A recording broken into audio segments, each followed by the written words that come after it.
啱啱打完波，陣間就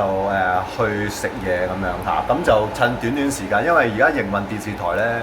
就亞基電視台就個節目表比較緊密，所以就我要把握時間嚇，咁而家做一個簡單嘅記者發佈會先啦。好開心喎！咁樣做，咁咧就電視台咧就已經開咗會啦，就決定斥資好多啦，咁就要求香港公司嗰方面咧就投資，我哋再拍多一段新嘅即係劇集，因為之前套劇集咧好收得啊，即係阿基出差記啊，咁而家呢套新嘅劇集咧個名就係等等啊，叫阿基伴我閒談嚇，因為個名啱啱改，我都唔係好入腦咯喎，因為我哋其實頭先劇組啊同埋即係高層都有好大嘅爭論，就係應該改咩名，最後尾就問咗 ChatGPT 之後，發覺咧阿基伴我閒談係最好嘅。咁內容係講及即係兩個主角嘅啫，得一個主角係阿基，第二個主角都係阿基，一個係年青即係細個嘅阿基，一個係大個嘅阿基。咁類似係一個就係回憶、懺悔同埋係拍自我檢討嘅一個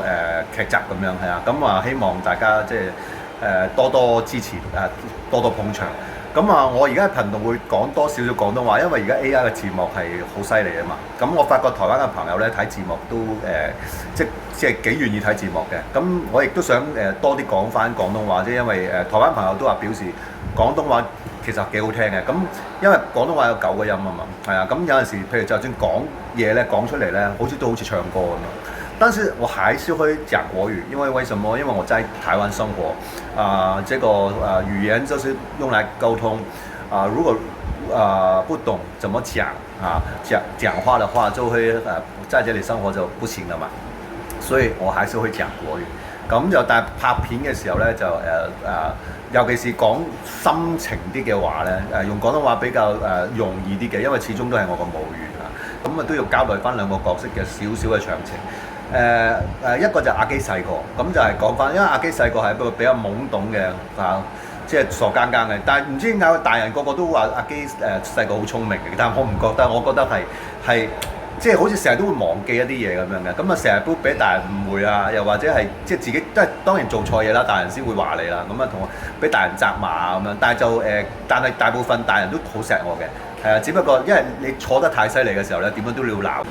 咁跟住就係阿基大個啦，阿基大個就係而家啦，咁就係即係做咗幾十年人，開始知道一啲嘢略懂，咁跟住然之後就同翻細個嘅阿基嘅對話啦，係啊，咁一方面就係一個自我嘅檢討另一個就係釋懷，即係同細個阿基講話你唔好嬲啦，你唔開心啦，唔好恐懼啦，咁樣唔好怕啦咁樣，因為阿基其實咧一直都未長大。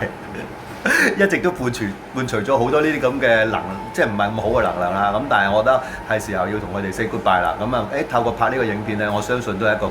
幾唔錯嘅時機。咁就記者發佈會到呢度啦。咁就後面有少少茶點嘅。如果各位記者有興趣嘅話咧，就自己去拎嚟食啦。正所謂流連於夜幕雨中一個，延續我要送你歸家的路。我哋而家就係雨中漫步，我同我太太喺呢個就係雨中唱唔停，去食呢個早午餐係啊，咁輕鬆星期六，咁就呢個公園好靚嘅係啊，文修公園啊，咁就係咁啱就喺我朋友間店嘅對面，所以我哋而家經常都會過嚟，咁成日都會望下呢個公園咁樣啊，咁好得意喎！呢個公園咧，每日晏晝3點咧就有一對夫婦，但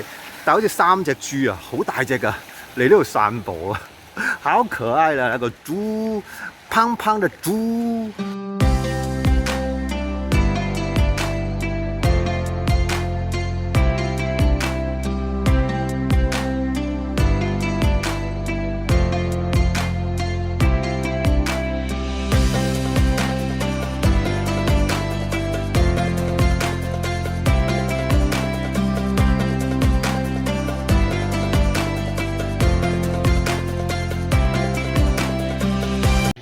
因為拍攝嗰個嘅時間好緊密啦，咁我有把握拍攝嘅時間，咁唔好意思啦，咁而家要交代下咧，陣間我哋就會點完餐，我哋就會食嘢啦，咁睇我哋食咩啦，咁讓我們看下去，你估下我而家做乜？